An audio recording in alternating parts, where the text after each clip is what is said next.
My God, इस बार का जून 2026 result का passing percentage is insane. Professional stage में 32% आया है passing percentage and executive stage में 17 to 21% बच्चे पास हुए हैं। इतना ज्यादा आई वॉज एक्चुअली एक्सपेक्टिंग कि इस बार अच्छा ही होगा, बट बहुत ही अच्छा हो गया and I am so happy for all दोस्त जो मुझे मैसेजेस करे जा रहे हैं कि मैम हम पास हो गए, हम क्लियर हो गए, मल्टीपल अटेम्प्ट्स के लूप से बाहर आ गए। एंड आज का वीडियो आप ही बच्चों के लिए है कि अभी आप क्लियर तो हो गए हो, एक पढ़ाओ तो आपने पास कर लिया, अब आगे क्या करना है, आपके आगे एक्शंस क्या होने चाहिए, वो सारी चीजें बस मुझे आपके कुछ मिनट्स दो, मैं सब कुछ बता दूंगी फ्रॉम स्क्रैच एंड ये वीडियो आपके लिए बहुत इंपॉर्टेंट होने वाला है।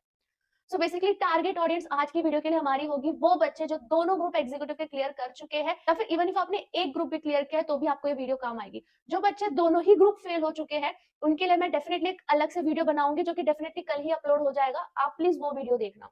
आज की वीडियो उन्हीं बच्चों के लिए है जो अपने एग्जाम्स क्लियर हुए हैं, चाहे एक ग्रुप हो या दोनों ग्रुप हो। सबसे पहले तो again a big congratulation to you all, but कुछ चीजें हैं जो आपको अभी ध्यान रखनी है, ठीक है। सबसे पहले उन बच्चों से बात करूंगी जो दोनों स्टेजेस क्लियर हो गए, लाइक जो अभी फाइनली प्रोफेशनल में जा रहे हैं, क्योंकि जो एक स्टेज क्लियर हुआ है उसे भी ये पार्ट काम आएगा ही, कभी ना कभी आप भी दोनों ग्रुप एग्जीक्यूटिव के क्लियर होने ही वाले हो। सबसे पहले first and the most important part इसकी आपको जानना होगा ट्रेनिंग सिस्टम क्या होती है। जैसे ही आप एग्जीक्यूटिव के दोनों ग्रुप क्लियर हो जाते हो, you become eligible for EDP, that is executive development programme.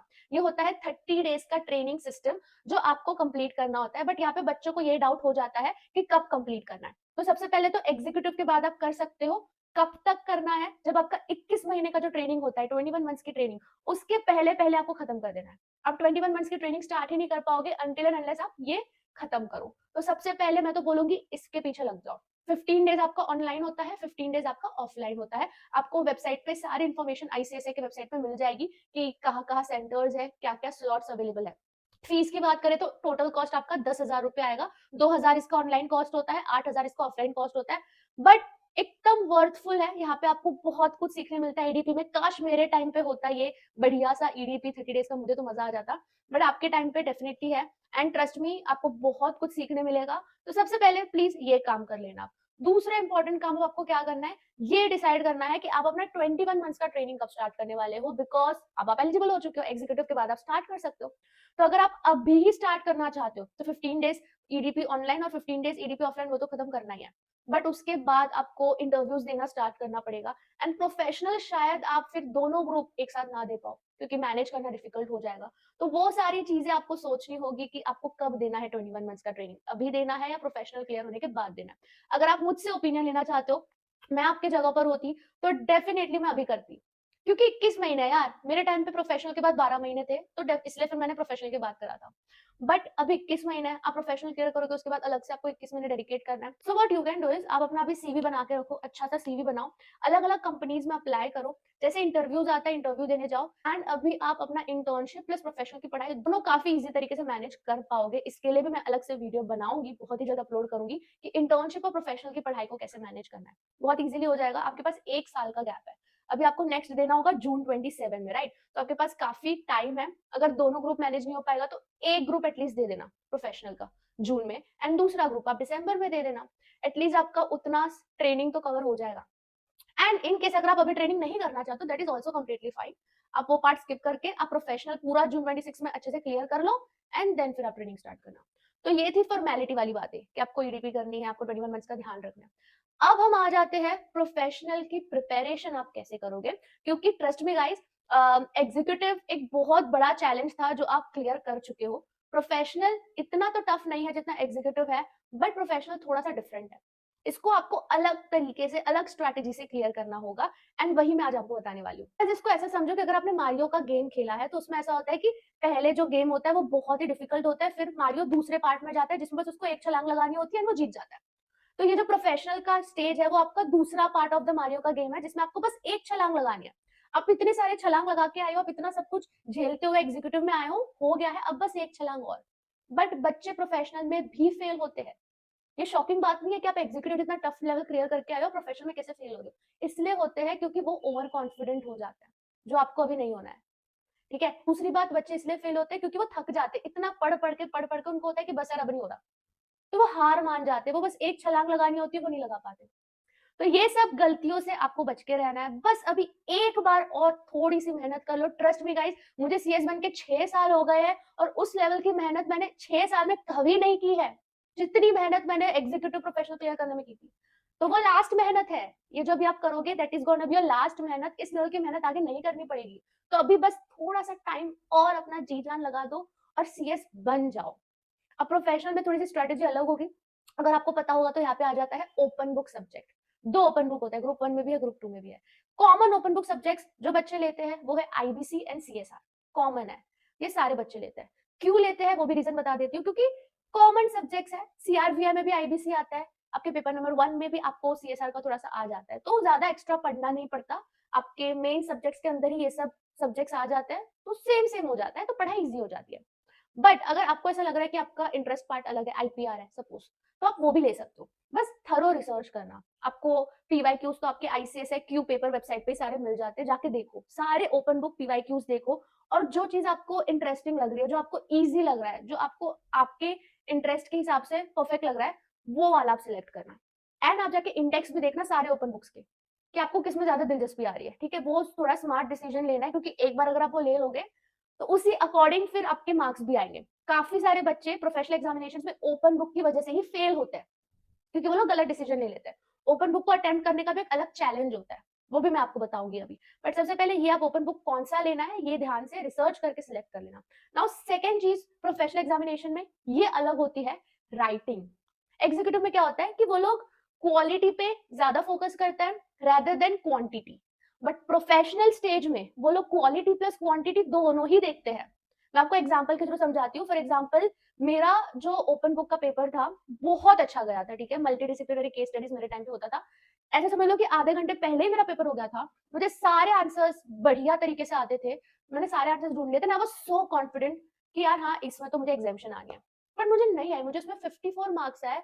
And भाई मेरा जो दिल टूटा था उस दिन रिजल्ट के दिन, क्योंकि ठीक है मेरे को ऑल इंडिया रैंक आई थी, ऑल इंडिया रैंक 13, वो खुशी अलग जगह पर, बट मल्टी डिसिप्लिनरी में 54, वो दुख अलग जगह पे था, जो दुख से मैं अब तक ओवरकम नहीं कर पाई कि भाई क्या मैंने इतना अच्छा पेपर लिखा, कैसे मुझे तुमने 54 दिया। And then I got to know, मेरे ही पीछे मेरे क्लासेस के लोग वाले बैठे थे, there was this guy name Kalpesh, उसको आया था 70 प्लस मल्टी डिसिप्लिनरी में। मैंने बोला भाई तो अपना पेपर मंगवा, मुझे देखना है तूने क्या लिखा है। एंड मैंने उसका पेपर देखा, और भाई साहब ने जो भर भर के क्वांटिटी में आंसर लिखा है। एंड यही कॉमन चीजें मेरे क्लास में ना, आप मानोगे नहीं गाइस, सबको मल्टी डिसिप्लिनरी में बहुत अच्छे मार्क्स आए थे, मुझे 54 आए थे। मैंने सबके पेपर देखे, उन्होंने लेंथ बहुत अच्छा लिखा था। एंड यहाँ पे मैं मात दे दी कि मैंने लेंथ ध्यान नहीं दिया। मैंने लेंथ लाइक 6 मार्क्स का है तो 1 पेज ही लिखा, या फिर 1.5 पेज ही लिखा, दैट्स इट। बट उन लोगों ने पूरे 2-2 पेज, 2.55 पेजेस भर भर के आंसर लिखे थे, और उनको अच्छे मार्क्स आए। तो ये एक चीज आपको ध्यान रखने की, क्वालिटी तो है ही, वो तो रखना ही है, क्वांटिटी भी रखना है। एंड उसी के साथ क्या आ जाता है, टाइम मैनेजमेंट। बड़ा बड़ा आंसर लिखोगे तो स्पीड में लिखना है, टाइम मैनेजमेंट करना है। ये बड़ा चैलेंज है आपके प्रोफेशनल एग्जामिनेशन में। ज्यादातर बच्चे इसलिए भी फेल होते हैं कि उनको आता सब कुछ है बट लिख नहीं पा रहे। एग्जीक्यूटिव जैसा लिखोगे तो शायद नहीं ही होगे क्लियर, यहाँ पे अलग तरीका है लिखने का। एंड दैट्स व्हाई यहाँ पे मैं आपको रिकमेंड करूंगी कि रैंकर्स वेब में आ जाओ।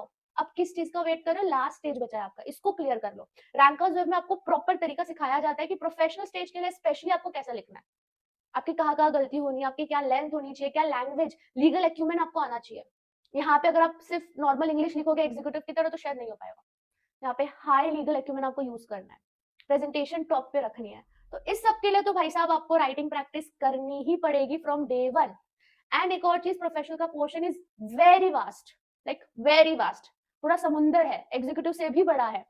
बट एक चीज अच्छी है कि काफी सारी चीजें कनेक्टेड है, काफी सारी चीजें रिपीटेटिव है आपके प्रोफेशनल सिलेबस में। तो वो सब आपको डॉट्स कनेक्ट करने पड़ेंगे कि हाँ मैं एक ही जगह से पढ़ूंगा तो मेरे 3 सब्जेक्ट्स कवर हो जाएंगे। ये सब आपको स्ट्रेटेजी लगानी पड़ेगी, मेमोराइज बहुत चीजें करनी पड़ेगी। ज्यादातर थियरी है, रट्टा मारने वाले सब्जेक्ट्स है यहाँ पे। तो उसके लिए नोट्स मेकिंग आपको डे 1 से स्टार्ट करना पड़ेगा कि आप रिविजन कैसे करोगे। पॉइंटर्स आपको ज्यादा से ज्यादा याद रहने चाहिए, तब जाकर तो आप ज्यादा से ज्यादा लेंथ का आंसर लिख पाओगे। ये सब कुछ गलतियां मैंने भी की थी, जिसकी वजह से मुझे AR 13 आई, मुझे और अच्छी AR आ सकती थी, बट आई वांट कि आपको आ जाए, तो मैं आपको सारी चीजें बता रही हूँ। तो ये सब का आप ध्यान रखना, writing practice, notes making, revision. बाकी प्रोफेशनल इतना टेक्निकल नहीं है जितना आपका एग्जीक्यूटिव था, तो वो तो आप क्लियर कर लोगे। अब हम बात करते हैं उन बच्चों से जो एक ही स्टेज क्लियर कर पाए हैं, ठीक है। इवन ये जो दोनों स्टेज क्लियर कर पाए उनके लिए भी ये पार्ट काम आएगा। नाउ देखो, आप एग्जाम्स क्लियर किए हो, दैट मीन्स कि आपने कुछ तो सही किया है। एंड मैं यहाँ पे बोलूंगी कुछ नहीं, काफी कुछ सही किया है। सीरीज ऑफ इवेंट्स आपके सही हुए हैं तब जाके आप पास हुए हो। तो अब आपको कुछ और नहीं करना है, आपको बस खुद को ऑब्जर्व करना है, फ्रॉम द डे वन जब आपने पढ़ाई स्टार्ट की थी टिल दैट डे जब आप एग्जाम हॉल से बाहर निकले थे, वो जितने भी महीने का पीरियड है, आपको पूरा अपने आप को ऑब्जर्व करना है कि मैंने क्या क्या किया था। फॉर एग्जाम्पल मैं आपको बताती हूँ, मैं एग्जाम्स में क्लियर हुई थी, ऑल इंडिया रैंक लाई थी, क्यों? क्योंकि नंबर वन, मेरा माइंडसेट बहुत स्ट्रॉन्ग था कि यार इस बार तो करना ही है, चाहे कुछ भी हो जाए, अपना 100% देना है। सेकंड, रिसोर्सेज मेरे बढ़िया थे, क्लासेस मैंने बढ़िया सिलेक्ट की थी, टेस्ट पेपर्स मेरे बढ़िया थे, रिविजन मेरी बढ़िया थी, मॉक पेपर्स मैंने एंड मंथ में दिया था। ये सब सीरीज ऑफ इवेंट्स थे जो मैंने सही किए थे, तब जाके मैं पास हुई। अब आपको देखना है आपने क्या सही किया था। क्यों देखना है? क्योंकि खुद ही आपको कोड मिल जाएगा पास होने का। अगर एक बार आप इस एग्जाम्स में पास हुए हो, वही स्ट्रैटेजी तो आपको लगानी है आगे, वही टेक्निक्स तो आपको आगे यूज करना है पास होने के लिए। फिर आपको कहीं और जाने की जरूरत नहीं है, आप बस खुद को ऑब्जर्व करो क्या क्या सही हुआ था एंड उसको रिपीट करो। जो भी सही चीज आपने की थी वही सेम चीज आप करो। बस मैंने प्रोफेशन में कुछ चेंजेस आपको बताया है, वो ध्यान रखना, बाकी सारी चीजें सेम होगी। आपका पढ़ने का तरीका, आपका क्लासेस, आपकी राइटिंग प्रैक्टिस, सब कुछ सेम होगा।